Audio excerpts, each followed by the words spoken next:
పిల్ల బంగారాలు నేను మీ అపర్ణ ఫ్రమ్ అమెరికా. సో ఈరోజు వీడియో ఏంటి అంటే భోగి మంటలో పిడుగులు ఎందుకు వేసుకుంటాం తెలుసుకోవాలంటే వీడియోలోకి వచ్చేసాం రండి. సంక్రాంతి వేడుకల్లో భాగంగా మొదటి రోజు భోగి పండగ జరుపుకుంటాం.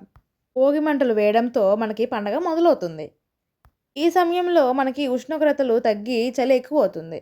చలి ఎందుకు ఎక్కువ అవుతుందంటే సూర్యదేవుడు దక్షిణాయనం నుంచి ఉత్తరాయణానికి ప్రయాణిస్తారు.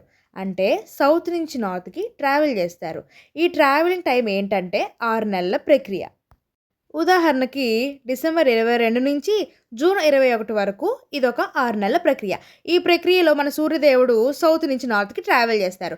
మళ్ళీ జూన్ 22 నుంచి డిసెంబర్ 21 వరకు ఇది ఇంకో 6 నెలల ప్రక్రియ. దీని నుంచి సౌత్ నుంచి నార్త్కి వెళ్ళిన మన సూర్యదేవుడు నార్త్ నుంచి సౌత్కి ట్రావెల్ చేస్తారు.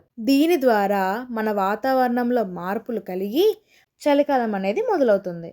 ఈ చలిని తట్టుకునేందుకు మనం భోగి మంటలను అయితే వేసుకుంటాం. ఆధ్యాత్మిక అంటే మన ఆత్మ విషయానికొస్తే దక్షిణాయనంలోని బాధలు, కష్టాలు తొలగించి సుఖ సంతోషాలను కోరుకుంటూ భోగి మంటల్ని వేస్తారు.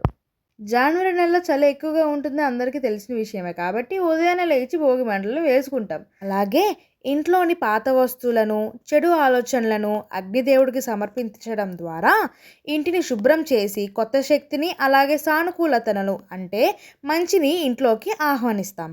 పిడకలు చెక్కలు మండించడం వల్ల వచ్చే వేడి పొగ క్రిమికీటకాలను తొలగించడానికి అలాగే ఆరోగ్యానికి మంచిదని నమ్ముతారు. ఇది ఒక రకంగా ఇంటిని మనసుని శుద్ధి చేసుకునే ప్రక్రియ. అలాగే కొత్త సంవత్సరానికి మంచి ఆరంభానికి ఇది ప్రతీక. ఈ విధంగా భోగి మంటలు సాంప్రదాయం, విజ్ఞానం, ఆధ్యాత్మికత అంటే ఆత్మకి సంబంధించి కలగలిసిన ఒక పండగగా దీన్ని జరుపుకుంటాం. ఓకే గాయ్స్, ఈ వీడియో ద్వారా మీరు ఎంతో కొంత తెలుసుకున్నారని కోరుకుంటూ ఈ వీడియో మీకు కనుక నచ్చినట్టయితే లైక్ చేయండి, షేర్ చేయండి, కామెంట్ చేయండి. అలాగే సబ్స్క్రైబ్ చేసుకొని పక్కనున్న బెల్ ఐకాన్ని ఆన్ చేసుకోండి. అప్పుడే నేను చేసే వీడియో అప్డేట్స్, నోటిఫికేషన్స్ మీకు వస్తాయి. ఇట్లు మీ Aparna from America signing of.